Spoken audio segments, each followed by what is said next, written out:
Clamp, your weekly podcast where we discuss all things related to creating, living, and making projects. I'm your host, Grant Alexander. Joining me as always is Adam Mackey and Jessy Ratfink. And this week, we're going to be inauthentic. And we're going to do all the fun TikTok dances to get all the views on the YouTubes and the shorts and the reels and all that fun stuff. That's actually what we're going to be talking about today, is when are you like selling out, or when have you...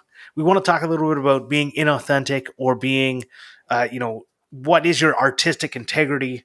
It comes up a lot when people are talking about, bands that have changed and become commercially successful, or, woodworkers that, or makers that have changed over time and do things that are more broadly, not even acceptable, but broadly focused, right? So if you make a how-to video, the only people who are going to watch it are either people who really like you or people who want to make that thing. If it's like how to make this specialized thing that only 3 people in the world are ever going to want to make, it's not going to show well. But if you change your tactics and you made some sort of viral content about throwing cheese slices at your baby, because that was a thing, have you lost your artistic integrity?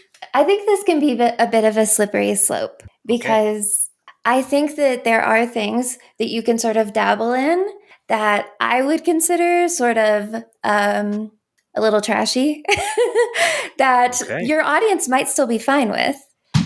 But I feel like it's a very quick way down the mountain, because as soon as you start getting all of that engagement from whatever weird shit you're doing right now, you'll want to double down on it. And it just sort of snowballs sometimes for people. So I think it's kind of, you have to be really careful, because you can do it and see a good return from it, but your whole product, channel, content, whatever, could turn into something you don't actually like. But it was just that one thing that got you the views. And so you feel that you need to keep doing it. Because I don't know. I definitely saw a lot of that in YouTube, like when everybody started doing vlogs back in the day. Yeah. Right.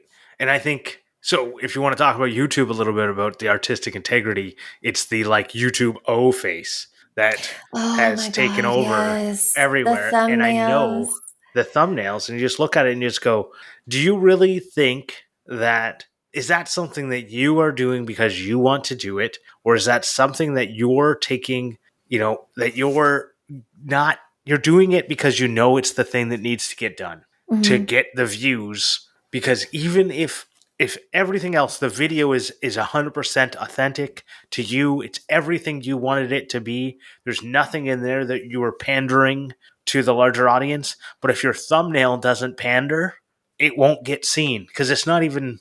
Your thumbnail is one of the most important things. But it's not even that it's an important thing. It's that you have to do things in your thumbnail that aren't within your...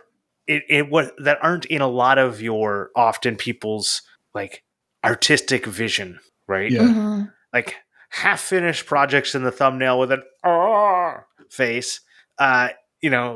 It's not in people's artistic vision to get it out there. Like, I'll talk about myself as an example. The thumbnail I wanted for my trailer bombed. It bombed hard, and that was my vision. My vision was the before and after picture, and how much work got done. And nobody clicked on it because they saw the before and the after. I don't need to watch 20 minutes, right? And so I pulled a frame from part of the video where it showed the trailer up in the air and me pulling the frame out from underneath it. And that thumbnail performed a lot better. But it wasn't my artistic vision. It's not what I wanted. But I knew if I wanted people to see the video, which I was very proud of, I needed to pander a bit and be a little bit inauthentic with the way I presented it. Yeah. Well, and I think on YouTube, that is a big thing that really bothers me, is both the obnoxious thumbnails and the perhaps even more obnoxious titles. I feel like YouTubers have mastered the art of clickbait. They know exactly what to say. And I am so stubborn. I refuse to click on those videos. Because I hate it when it's like, I can't believe this happened, or you won't believe what she said. It drives me nuts. Like, I'm never going to go into it just because I'm so mad that you thought you had to try to trick me into watching the video. It's, oh, yeah, it's very frustrating that people can't just say exactly what the video is about. I wish it was a little easier because the way my brain works, that would be great. But I hate it when I feel like people are trying to pull one over on me or, convince me to look at something I'm not really interested in, perhaps. So, and it might just be like my internet curmudgeon inside telling me to say no. The thing is, though, that the non-clickbait titles is what doesn't get clicked on. Like, people click on the clickbait titles. That's why they do it. I mean, I follow a lot of YouTubers that have like podcasts or whatever, and like they make fun of it. They know that they're doing clickbait titles. Like, they'll be in the middle of recording and go, "Oh, there's our title," because they know it's going to get the views. It's like, and I think that's more of a problem than the people that are like, instead of people making the clickbait titles, it's a problem that people choose to click on those. Like I don't think it's the creator's fault. It's the watcher's fault because they're the ones that are making them do it essentially. But this is what I'm saying. This is what this conversation is about, is do you change what you want to do in order to get the views, right? And especially if getting the views takes you away from the actual reason you started it. But like, here's the big thing. The only, like, if you look at a band as an example, a band is probably trying to become famous. Right? That's where a lot of bands, they want to make it. They want to make it. They want to do this for a living. In order to do it for a living, they got to make it, right? If they make it, they'll probably have different sound than when they started because people change and grow. And they might even start in country and end in like rock or rap or like anything, you know what I mean? Or pop music. Like, they start places and they end places because they grow up and they change. Yeah. And it's not selling out to make it big. It's selling out if you do something that you're against just for the money, right? So if we started advertising on this podcast, I have often said I don't want to advertise on the podcast. I don't want to make money that way. This isn't what I'm about. So if we start advertising on this podcast, we're likely going to be called sellouts, and rightfully so, right? Yeah. But if somebody gives me enough money, we might have to have a conversation about it, right? And we might sell out. Because if someone wants to have a nice big check that could cover our costs for a little while, and it might be something worth discussing, but I would definitely consider I might be selling out then. But the only person who can consider themselves selling out are the people doing it. The company wants to fly us all to WorkbenchCon. Yeah. Well, that I don't even think, like, selling out, the issue that I have with selling out is often a status that is put upon someone by a former fan or someone who is still a fan but upset. It's not even, I feel like it's not really even the person who sells out. It's not their call to make if they sold out or not. Because I've heard that thrown around in a lot of places. Music and arts, I would say mostly for me, but it's like, this person isn't selling out. They accepted a deal from like a larger publisher or another company or, some sort of producer to do something because they couldn't do it on their own. Like, this is the only way that they can progress. Do you just want them to stagnate and stay in the same place forever just to make you happy? It kind of upsets me a little bit sometimes how the words, selling out are used, because it's not actually that they sold out. They didn't give up their artistic integrity. They're just working with an external partner or source to continue the artistic integrity, but people don't always see it that way. I feel like the term sellout's more used from people that are a bit jealous in a way. Like, they wish that they were getting paid money from companies to advertise for them and all that sort of stuff, But then there's also, I think some people do give up their artistic integrity for the money, and I can understand why people get annoyed about that. But then there's a lot of people that don't. Like, we don't.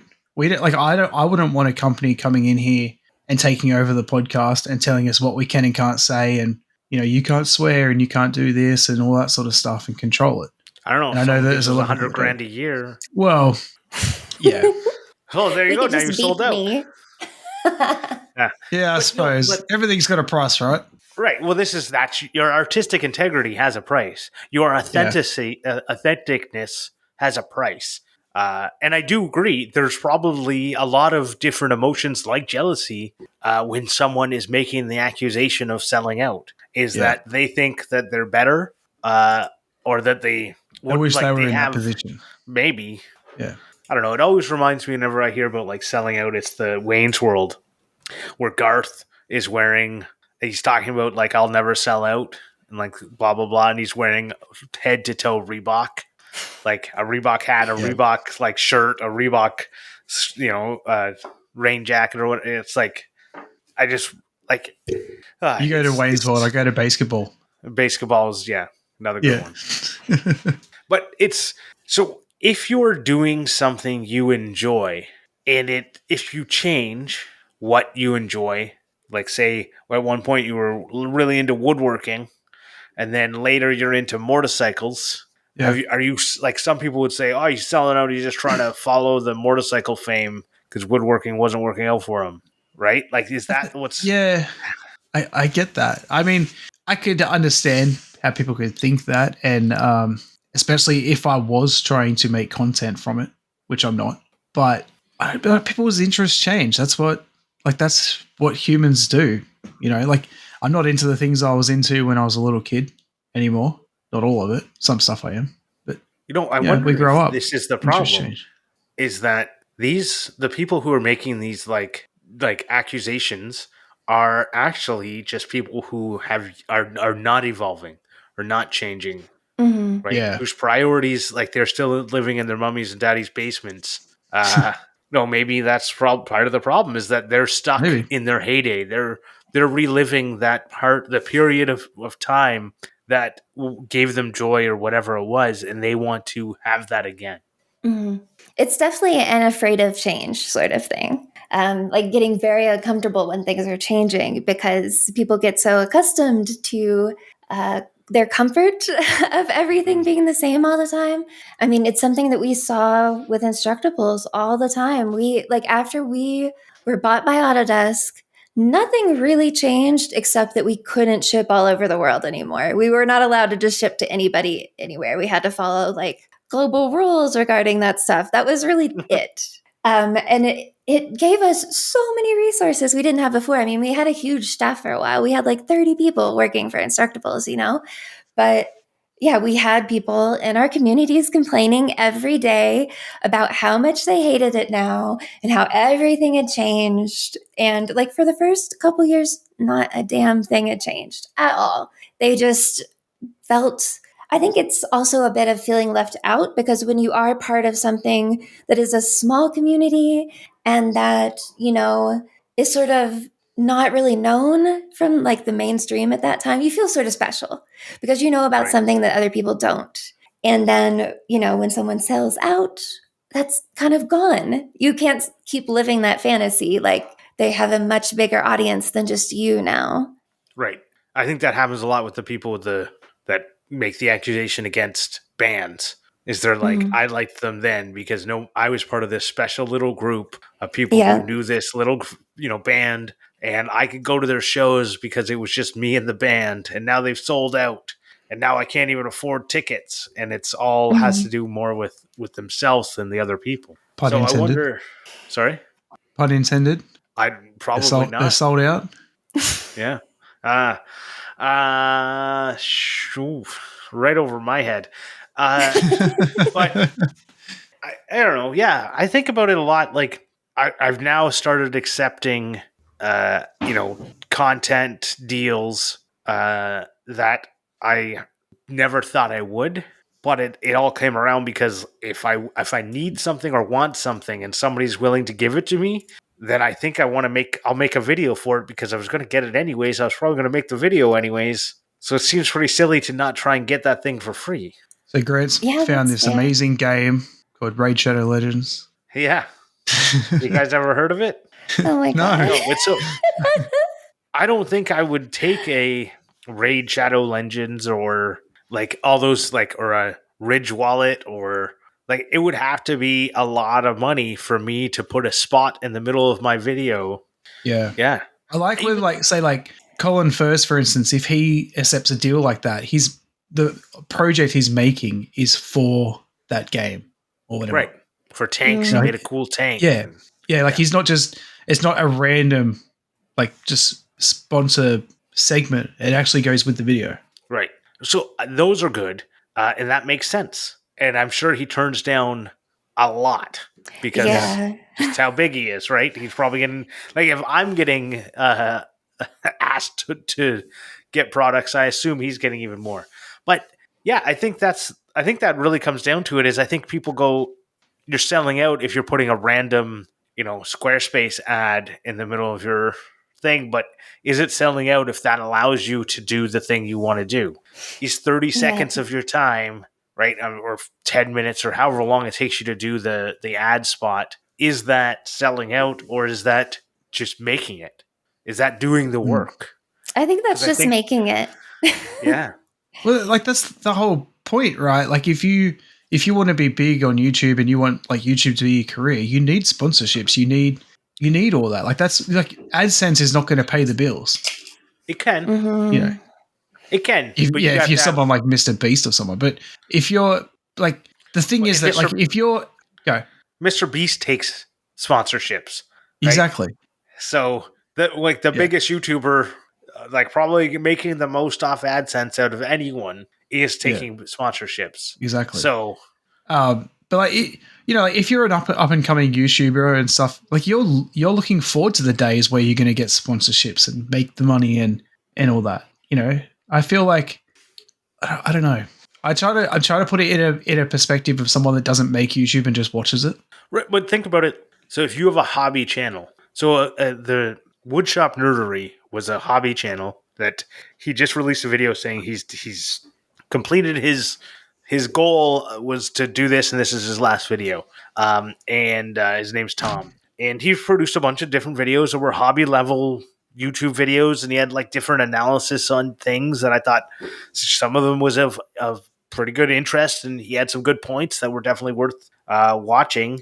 But he never in his entire thing, according to him, had a desire to become big. Now, I have that same thing, and so does Adam have that. Like, I want a hobby channel, or Adam doesn't even want a channel anymore. But whatever, I have a hobby channel. I just don't want to But put in the effort. if I was starting to get paid, if I go back to like December when I got that $5,000 check from 1 month of content creation, I know from my mind started going different places, right? And it started Yeah. being, it was a lot. The things my priorities were changing, and luckily it went away so that I could focus back on work. But I just couldn't. I can't imagine if anyone who has a hobby channel, if they blew up, they would probably have a long and hard conversation with themselves about whether or not they should pursue this more. Yeah.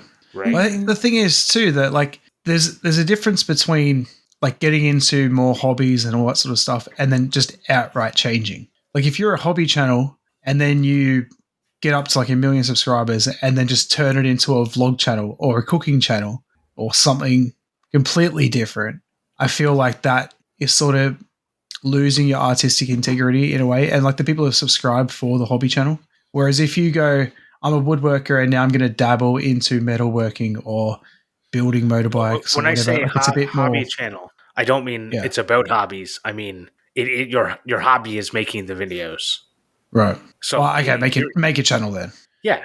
Yeah. Like, if you just flat out change to a completely different type of content, I think that's not what you should do. I think that could be 100% authentic because Yeah. you've changed.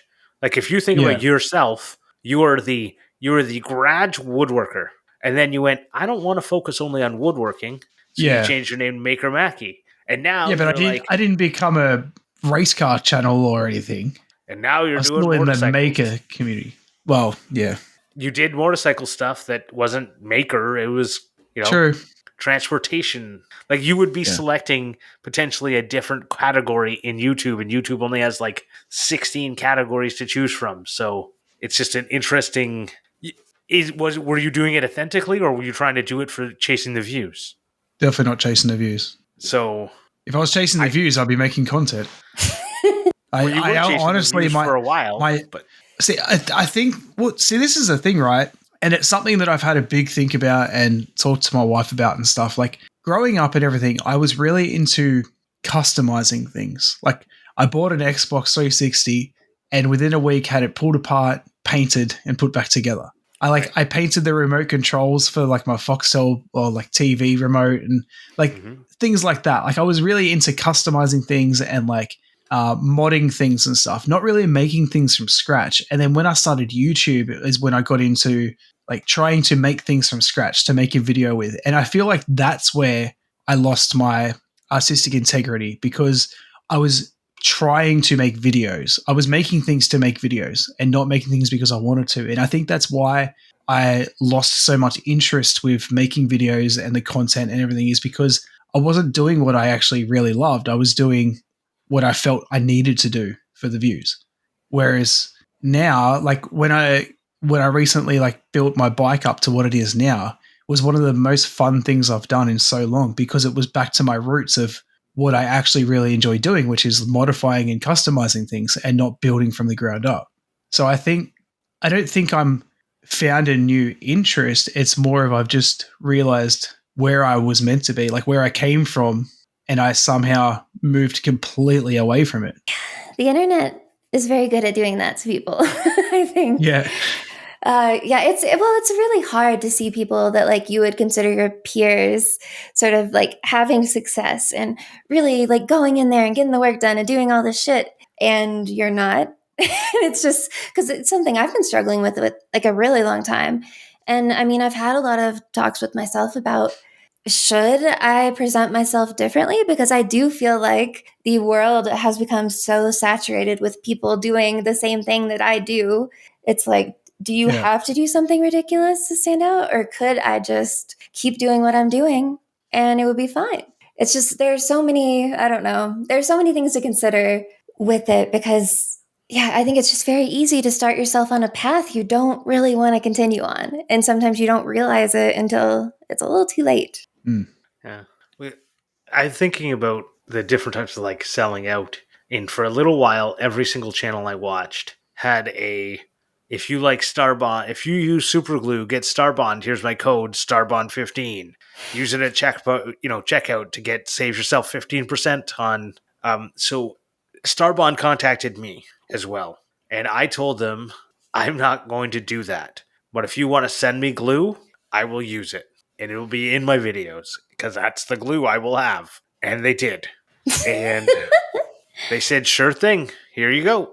Right, so I got free glue for nothing because I was unwilling to sacrifice what I felt was like my videos, my artistic videos.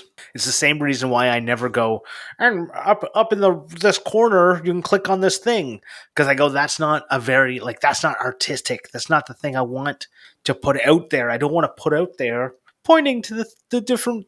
There's a thing up here that you can touch and then it'll take you to the other video about the thing. No, none of that. I actually have made my videos so if you take the intro and the outro, you cut them off. That's my artistic vision. I could, and if I ever wanted to, I could just cut those and put them anywhere, right? Anywhere else. That's my artistic vision. That's why. Well, here's a random question that I could see somebody getting very upset about because the internet is unhinged. So those bottles of glue that you got, say, like, should you have to disclose that because it's technically a gift from a company? Or say if somebody realized that you had gotten it, like, would that be fair to question your artistic integrity over that? I don't think so, but some people might. Okay, so should I disclose? How many times do I have to disclose it? Right? I think you just have to do it once. That's what I always say. Right, but then if I use it in 15 videos, like at what point am I still like, hey guys, just don't forget that I got these Starbucks for free. I just want to let you know, right? Yeah. Just letting you know they sent it to me for free. I don't have any affiliation with them. I don't even have a discount code, but I got them, so I'm letting you know from I don't think I need to do that at all because I don't want. Mhm. That's not part of my artistic thing. If any, I might put it in a description that I It's- got. If like with the Greenwork stuff, I put it #ad, #sponsored, Mhm. Yeah. so people understand I got it for free. If you look at like movies and stuff, they're not going to stop mid-movie and go, "Oh, this can of Coke that you can see in frame is sponsored by Coca-Cola." Like, Right. you know, that's Good point. the whole point, is that like and that's what sponsors like to do a lot, is it's product placement. It's not, Oh yeah. you know, it's not an actual like sponsorship. It's more just product. Well, it is a sponsorship in a way, but it's more just product placement. That's what Mhm. sells. You know, like how many people watch YouTube?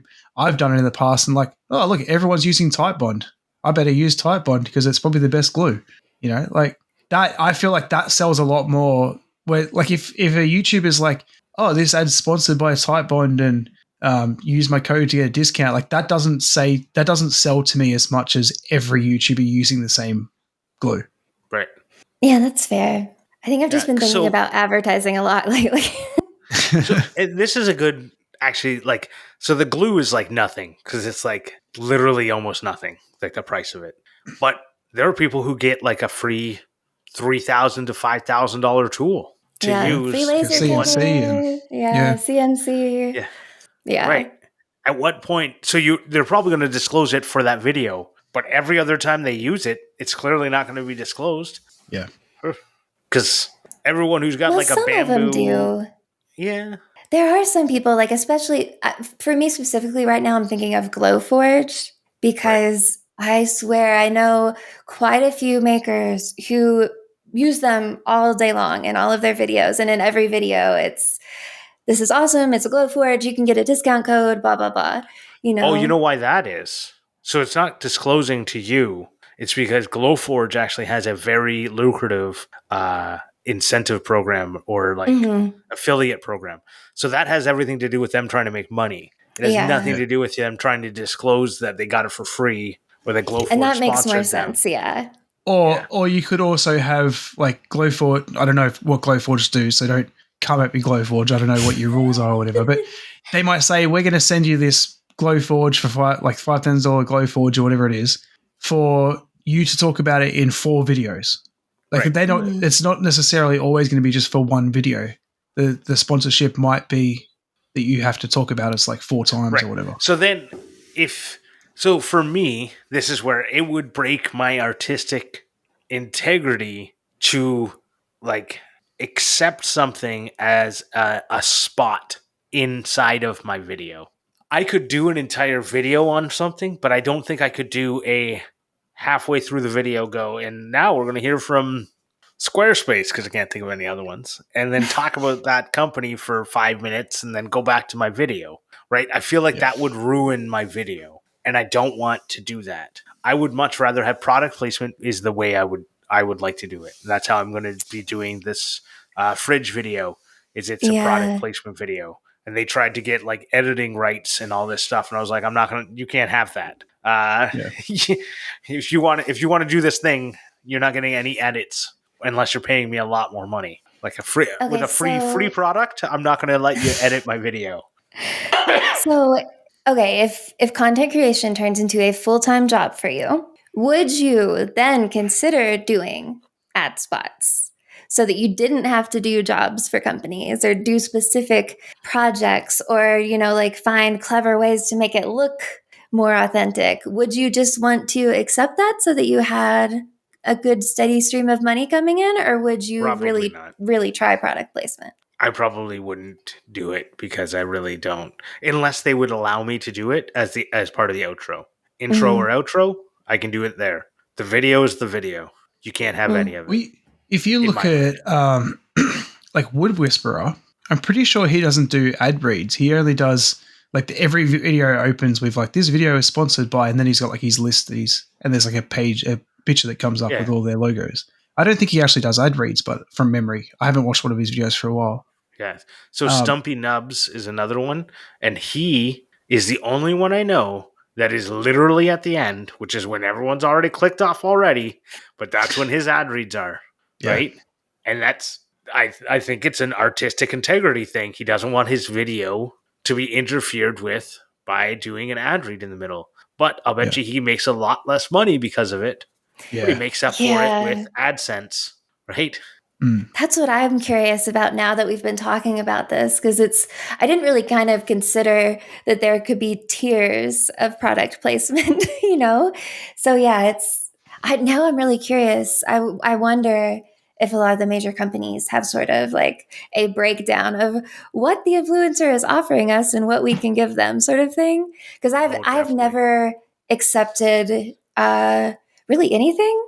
I've got a lot of offers, but I haven't had a use for this stuff in most cases, because a lot of mine was like random craft shit from up and coming companies that were trying to like get big and go to Michael's and Joanne and that sort of thing. Oh, I don't know that I would ever do it either. The more I think about it, it's just sort of, I want to do something because I enjoy it and not just to get something done. I don't know how we've got onto the subject of product placement, but what are your thoughts on the opposite? Like someone like Jimmy DeResta who paints all his tools white because he doesn't want to give product placement to the tool company. Yeah, if that's what he wants to do, that's fine. Like, I don't have a problem with that. I think. Do you think that people should go out of their way to hide the brands that they're using? No, I think that's silly. But I think I think it's silly, but at the same time, I don't have a problem with it.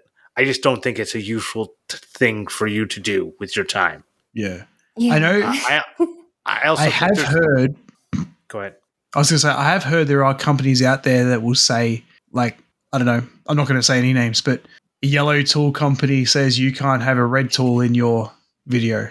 Yes. So I have gotten contracts, like, approached on a couple of them that said, what you can't have worked for Orange Store in the last, 6 months. You can't have red tools, or you can't have green tools, whatever. You can't have all these other tools. And to those, I would say, I'm not signing if I break that. Like, I'm not doing it. Now, I can understand that you're saying, if you want this ad spot, I don't want you saying the other company's name, right? Like, if you want an Uber, don't say Lyft during the Uber commercial, right? Yeah. But so this video is sponsored by Uber, and then like literally straight after the ad read, you're like, so I'm now going to get a lift to the shop. Right. So in terms of painting your tools, there are pros and cons to that. And I think it could be an entire topic on itself, because it's like a marketing thing. But the basics boiled down to it is, if someone sees you using their tools, there's two ways they can look at it. One, I'm getting free advertising. That is a very cynical way of looking at it, because that's silly. The second way is the way that a better company will approach it. So if you're using their tools, they'll look at it and go, this big guy's using my tools. This big gal is using my tools. I want to sponsor them. Yeah. Because they're already liking my tools. They're the people I want to reach, who are going to be excited to do a contract with us, who aren't, the second the contract ends, take all the tools, put them in the garbage, get new tools, right? Yeah. Because we've seen big YouTubers who had orange tools for a little bit, now have green tools. And you look at them and you go, I thought you loved orange tools. And they go, I love green tools. Orange tools. I love whoever pays me the money. Right. And this is where, so you just look at that and you go, I don't want to partner with someone who's, like, if I were a company, I want to partner with the person already using my tools, who already loves my tools, because they're going to be super enthusiastic about it, and they're going to be more likely to skip over faults because they already love my tools. Yeah. Well, you take like Mighty Car Mods, for instance. They've always used Ryobi tools. They're now sponsored by Ryobi. But before they were even sponsored, or Ryobi even like looked at them, they were already talking about the tools and saying like how good they are and stuff. So why wouldn't you go with someone who's saying that without the money incentive that you know is going to keep saying it afterwards? Now, or like if the green tool company wants to sponsor me, I'm going to turn them down. That color green, puke greens. But I would probably, if the yellow tool company wanted to sponsor me, I'd probably turn them down too, because every yellow tool I've had is broken. But the yellow tool and the green tool company are both the same company, right? And the red tool company? I don't know about the red tool company, but I know that the yellow one and the green one are owned by the same Dill Watt's not owned by DeWalt or Ryobi are the same company. no, Milwaukee and Ryobi are the same company. Is it? I thought it was DeWalt. Maybe it is Milwaukee. Yeah, it is. But that's anyways, it doesn't really matter. The red tool company and the green tool company are the same. But it doesn't really matter because none of them are coming at me. If you want to come at me, you want me to change tool colors, we'll talk. But it's unlikely. Yeah. So, any other thoughts on artistic integrity before we move on? Yes. So I have one big outstanding one that I've been thinking about this entire time. Mhm. I think that it's also really important to consider the parasocial relationships that sort of bloom for a lot of makers and creators these days, because you really do have a lot of people who will follow you and they think everything you say is golden and you can do no wrong. And the first time you upset them, whether that be, accepting a deal from a company that you really like and you have used before, or just like accepting a deal from anybody because you need the money, because you want to do this as your full-time job. It's just so important to consider that past generations of makers and content creators did not have to do this. There were not as many of them around, and the only big outlets for radio and TV. You didn't have one-on-one interactions with people. And so I really think that it was a lot easier to keep your artistic integrity, both in the way you felt about yourself and the way your audience felt about you, because it was sort of a bubble that you worked in. You were not broadcasting where all these people could interact with your stuff. And Right. so I guess I'm just saying all this to say it's damn near impossible to make everybody happy. And I don't think that people should focus so much on their artistic integrity that they let it stagnate themselves. But I also think it's important to consider that people who have negative opinions about what you're doing or the way your content has gone, they might not be rational or valuable.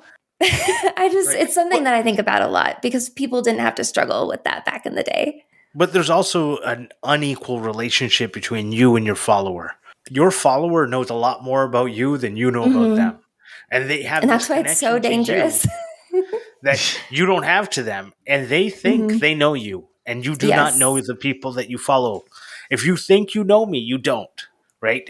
Like it's the same for everyone out there. If you think you know a follower, you probably don't. You don't know what they do once the camera's off. You don't even know if they have the same voice. You don't know if they're like wearing a mask. Like there's like people like the Aussie man. I'm pretty sure he wears like he has a mullet wig, and that way he can take the hat off and walk around like normal. Oh, that would make sense. Aussie man reviews. I don't think so, but okay. I think it is. I really think it. I've never seen him without his hat. Maybe he just wears a hat. Right, but I think it's a hat and a wig so that he can walk around and no one can notice him. This is where I was listening to a little interview show, and it was who's the guy who does Borat and Sacha Baron Cohen. Yeah. So he was talking about how for such a long time he was huge, but no one knew what he looked like. No one knew him. So he could walk anywhere. And he had this like weird thing that he could do the things, anything he wanted, because no one really ever accused him of that, because he was just these characters. And I think that's something that you don't know someone that you follow. You think you can know them, but you don't. Well, it's like Impractical Jokers, for instance, like they've talked about, like it's hard for them to film in certain locations because they always get recognized and all that sort of stuff.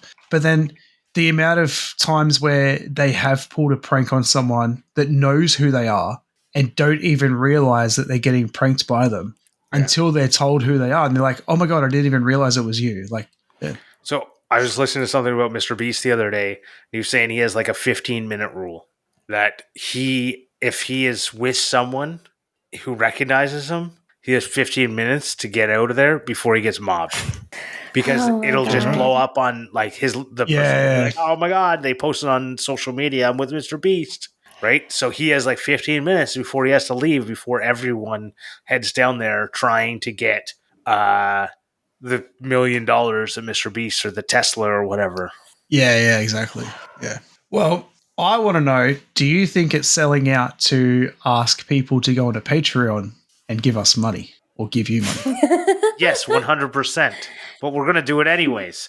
So I want to thank our Patreon supporters, especially the F-Clamp level, Vincent Ferrari from Digitally Creative, Scott from Dad It Yourself DIY, Joe Herdina, Rich from Lone Designs, David Wood from DW Wood Builds, and everyone else who supports us at all the different levels there. You can go and find all about it at patreon.com/clamp. There you can get access to the pre-show, after-show, the monthly Discord hangouts, which we're going to have to do real soon, guys. I'm putting it out there. Someone's going to have to schedule this other than me for this time, but we're going to do another monthly hangout for July. And anyone can come to the Discord and talk about the show. We'd love to see you there. If you want to get access to that, just hit us up.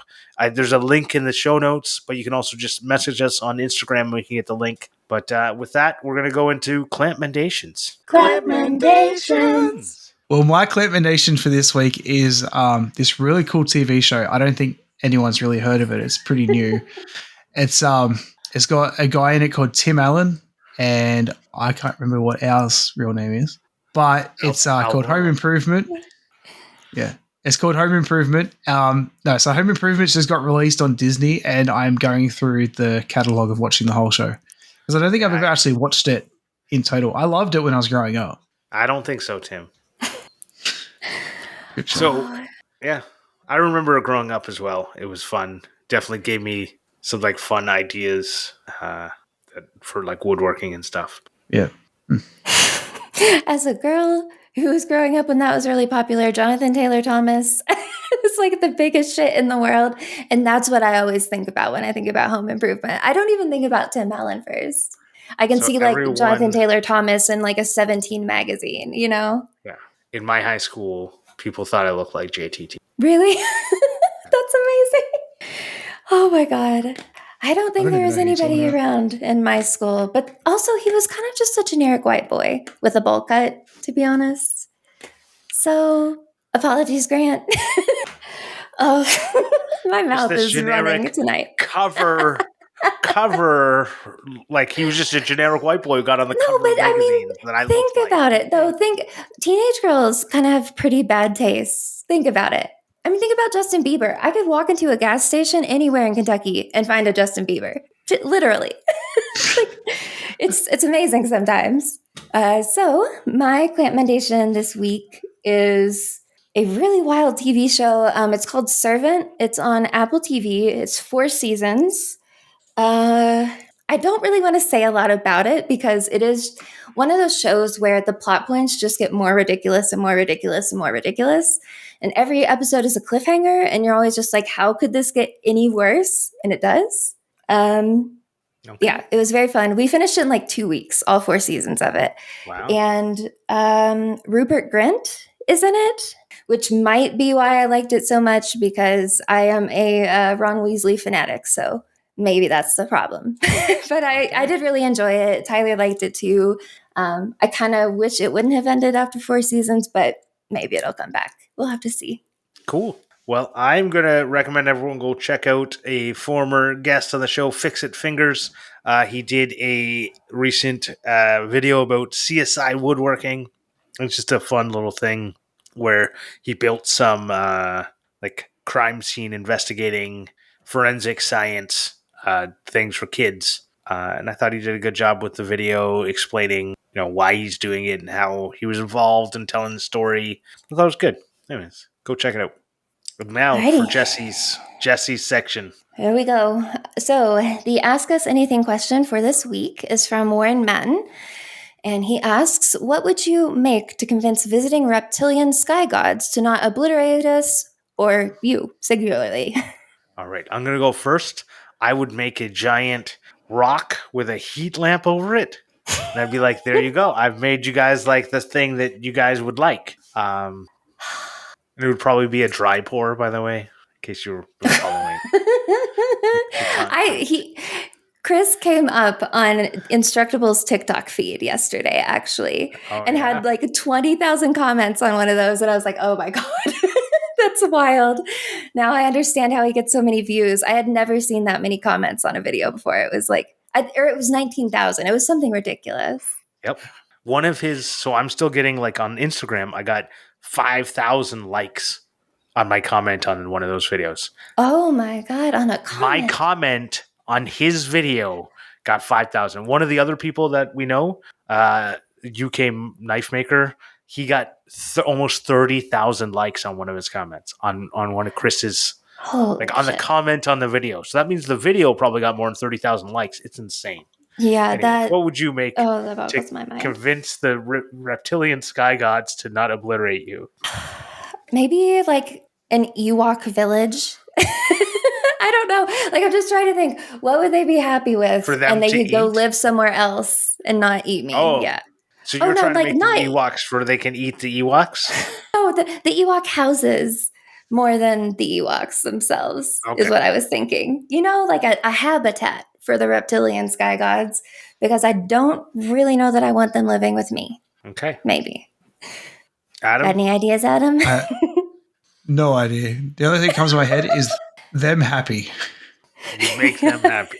I'd make them happy. That sounds I don't like know. you'd be on your knees. I didn't go. That is what made me come to that. Oh, God. Oh, bad words.